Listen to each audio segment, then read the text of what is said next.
For the past few months, it's felt like the cultural conversation has been dominated by WandaVision. That might be because WandaVision is a cultural conversation. Through the eyes of Wanda Maximoff, the series has taken us through the history of sitcoms, cataloging both their aesthetic evolution and the societal changes they reflect. That said, WandaVision is still a show with its own story, and thusly, its journey through TV history is understandably limited. But have no fear, Screenrant has you covered. In this video, we're going to take you through the history of the American sitcom, covering each show that Wanda recreated and many more.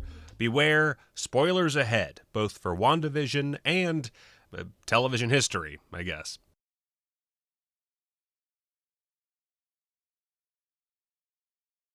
Anyway, without further ado, let's start where Wanda started with I Love Lucy. Almost all the pieces of the classic sitcom were in place before Lucille Ball and Desi Arnaz came along, but the cast and crew of I Love Lucy put them all together. For example, the multi-camera format of television production existed already, but it wasn't mastered until Lucy came on the air. What is the multi-camera format, you ask? Great question. Typically, there are two types of American sitcom, multicam and single cam. For a long time, I thought single cam meant that there was only one camera, but it basically just means that the camera can go wherever it wants. Check out this scene from Brooklyn Nine-Nine, a single cam sitcom. They reek of death. Oh, not you, ma'am. Damn, Rosa! Look at how many different angles there are. There's a medium shot of Terry and Rosa, but the camera moves around to reveal the old lady. Then there are shots of Terry and Rosa from above, a cut to a stunt double, and even an entirely different scene as a cutaway gag. For every different angle you see, the camera had to move and the lighting had to change. That takes time. It can work on a modern show like Brooklyn Nine-Nine, but back in the 50s, shows were much easier to produce in the multicam style. Multicam means that the lighting is the same on the entire set, and 3 cameras are rolling at all times. The scene is only performed a few times and then edited together using the angles of the 3 cameras. There aren't as many multicam shows anymore, but some have survived and thrived. Here's a recent example, The Big Bang Theory. Check out this scene. Batman. Batman and Robin. See how there are mostly 3 angles? One shooting the right half of the set, one the middle, and one the right? That's multicam, baby. You may be asking, why would a show do this? Well, 2 big reasons. Number 1, once you build a few sets, the show is cheap to produce. You can shoot as many episodes as you want using those limited sets and actors. Numero 2, since the episode is only performed once or twice, it can be viewed by a live studio audience, just like a play. This way, the show gets an authentic audience reaction. WandaVision took full advantage of this format and actually shot its first episode in front of a live studio audience. But of course, multicam comes with limitations. For one, unless the show has a huge budget, the action is mostly limited to the sets that you've already built. Especially in the 50s when TV cameras were large and bulky, it was difficult to shoot anything outside or on location. That's why WandaVision's first episode takes place entirely in 2 places, Wanda's house and Vision's office. So that's the how of 50s sitcoms, but let's look at the why. Why is everything going so well for Wanda and Vision in the first few episodes? Well, that's because for a lot of white middle-class Americans in the 50s, things were going well too. World War II was finally over and soldiers were coming back home. The war was also followed by a period of economic prosperity. All of this resulted in what's known as the baby boom. Soldiers returning from war wanted to settle down and start families, so they had lots of children. This generation is known as the baby boomers. Anyway, despite this prosperity, 50s TV was also an era of intense repression. Television shows were carefully censored, and there were limits on what topics could be spoken about. A friend of mine pointed out that in this way, WandaVision is also about the history of women on television. In 50s American sitcoms, women were mostly portrayed as perfect, loving wives, so in the first episode, that's exactly what Wanda is. Okay, I've spent a lot of time on the 50s, let's move on to the swinging 60s. First of all, I'd like to point you to the intro of WandaVision's second episode. Look familiar? If not, check this out.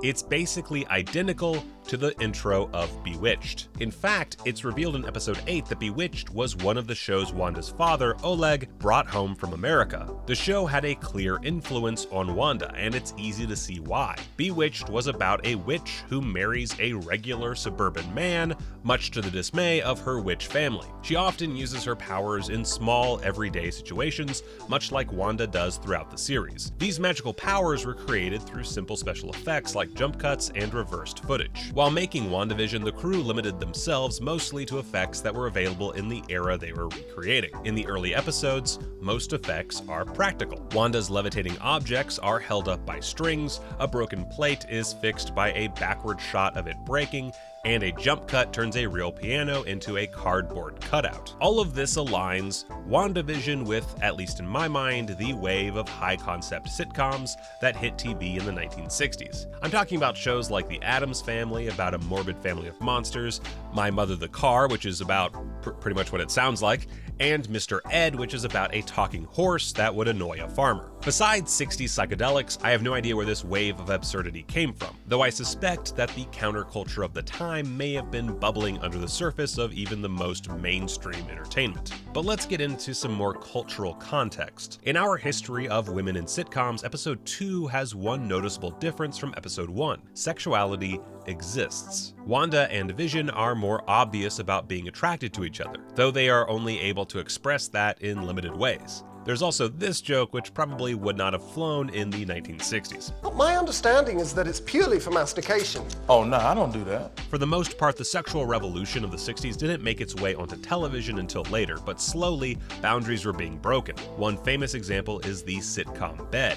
As you may know, strict censorship permitted a couple being shown in bed together on television, and TV couples were also depicted as sleeping in separate beds. One of the first shows to break ground on this was actually Bewitched, and WandaVision pays tribute at the end of episode 2 when Wanda decides that 2 beds are not better than 1. And that's not the only change that comes at the end of episode 2. Color arrives on WandaVision, and with it, the 70s. The most noticeable change here is in aesthetics. Wanda's wardrobe and decor pop, and the color is as striking as it must have been to American households when they purchased color TVs for the first time. The show WandaVision's third episode resembles the most is The Brady Bunch, a safe, traditionally minded sitcom. But while hippie influence was absent from the show's story, hip countercultural aesthetics found their way into the costume and set design of the series, much like they do on WandaVision. And that's not the only way the political changes of the 60s made themselves known on TV. For the first time, sitcoms led by black characters started to materialize. Shows like Sanford and Son, The Jeffersons, Good Times, and more finally allowed black people to exist on television and paved the way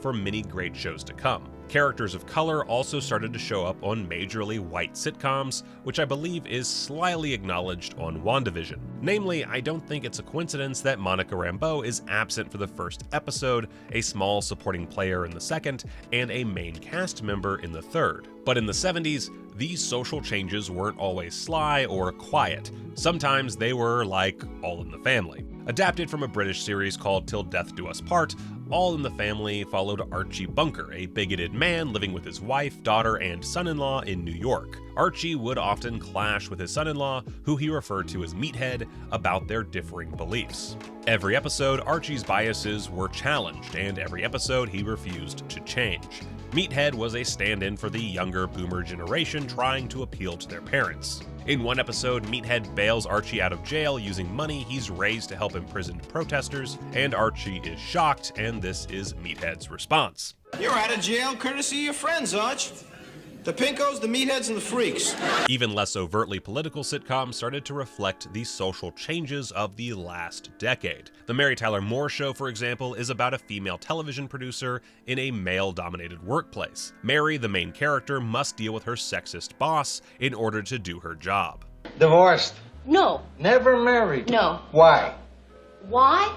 This idea emerges in the 70s episode of WandaVision. Wanda and Monica are the subject of sexist comments from the neighborhood doctor, and we are invited to laugh at his cluelessness. Discrimination for the first time is portrayed as commonplace, something that women have to navigate every day. Also, speaking of Mary Tyler Moore, before she had her own show, she played Dick Van Dyke's wife on his sitcom. It's actually Moore that Wanda watches ride a pile of walnuts down the stairs in episode 8, right before the bomb falls on her house. I don't think it's a stretch to suggest that Wanda modeled herself and Vision after this TV couple. In fact, looking at clips of the show, I've realized that their house looks exactly the same. Paul Bettany's performance in the early episodes is also reminiscent of Van Dyke, especially the physical comedy he employs when he has gum in his works. Anyway, enough about the distant past.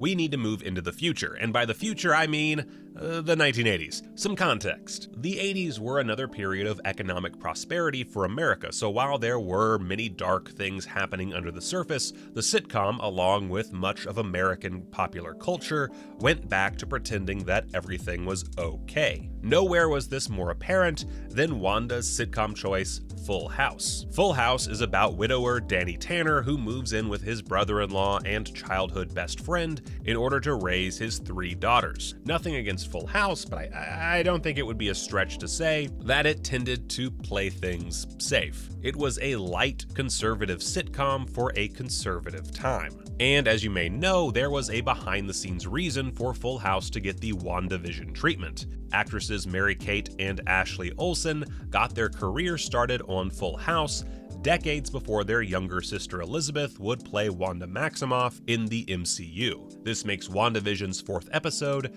a neat full circle moment. I should also say that it's dishonest to pretend politics never made their way into 80s sitcoms. Family Ties, for example, used the changing political landscape to twist a familiar formula. In the series, Alex P. Keaton is the conservative son of 2 hippie boomer parents.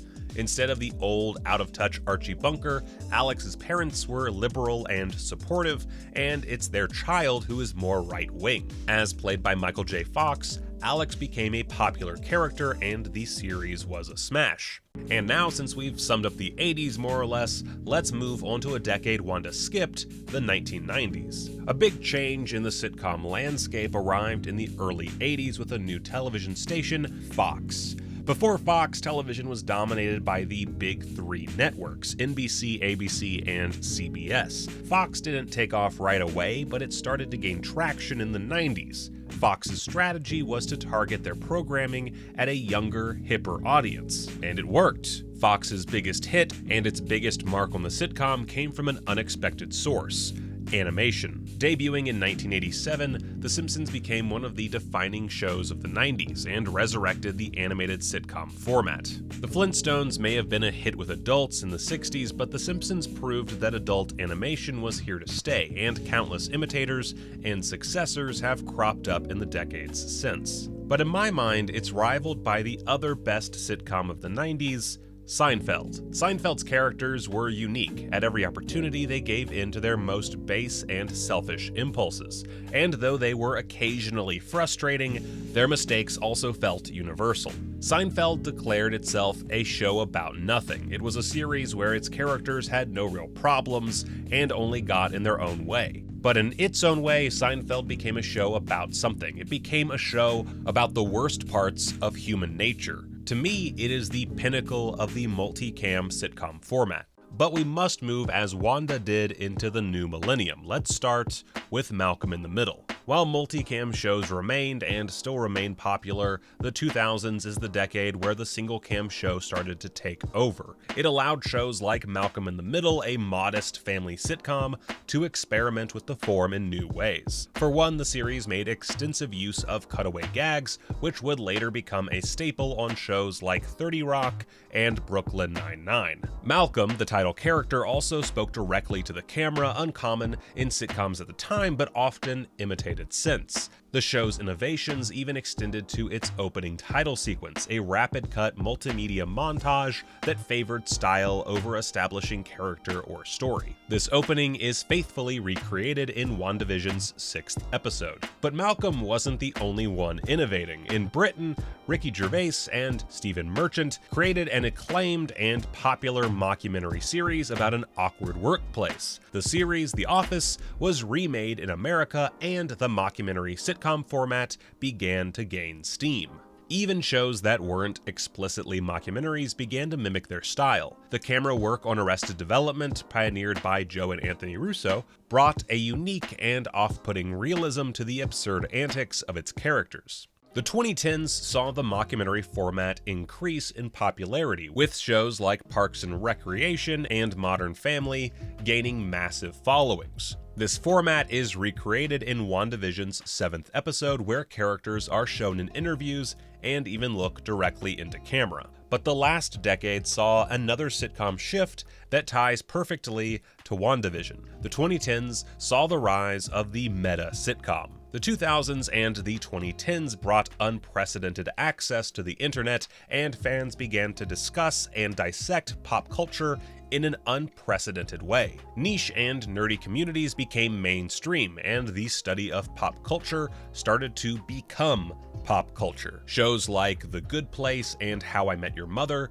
were full of pop culture references and parody. The IT Crowd and The Big Bang Theory made its characters scholars of film and TV, and shows like 30 Rock and BoJack Horseman were about the creation of television itself. But it is of my humble opinion, dear viewer, that no sitcom did meta better than Community. Community followed a group of misfits who, for one reason or another, found themselves enrolled at a community college called Greendale. The show began pretty grounded, but as it progressed, it became increasingly heightened and metatextual. Part of this was due to the character of Abed Nadir, a pop culture obsessive who appeared to be aware that he was in a TV show. A famous episode in Community's second season, Cooperative Calligraphy, had the characters trapped in what Abed referred to as a bottle episode. Abed explains that this is an episode made when a series runs out of budget and needs to do an episode in a single location. The following episode takes place entirely in, well,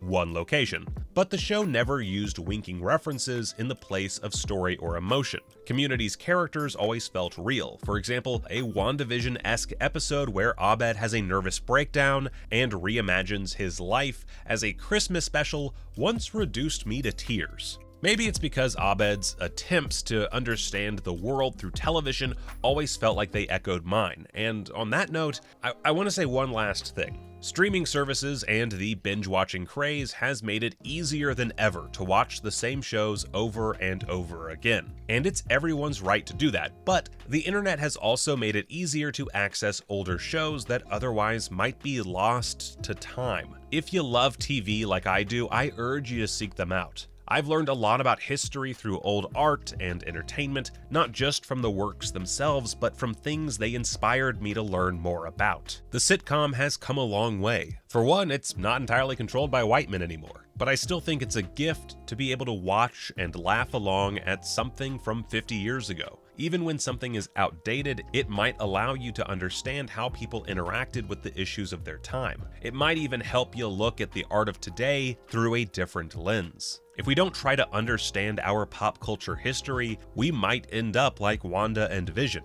in our own personal Westviews, doomed to repeat it. So that's our doc. What did we miss from the vast history of TV? We missed a lot. I know, it's a short video. What's your favorite sitcom of all time, and which would you recreate if you had Wanda's powers? Let us know in the comments below, and subscribe to Screenrant for more of the inside scoop on Mr. Ed.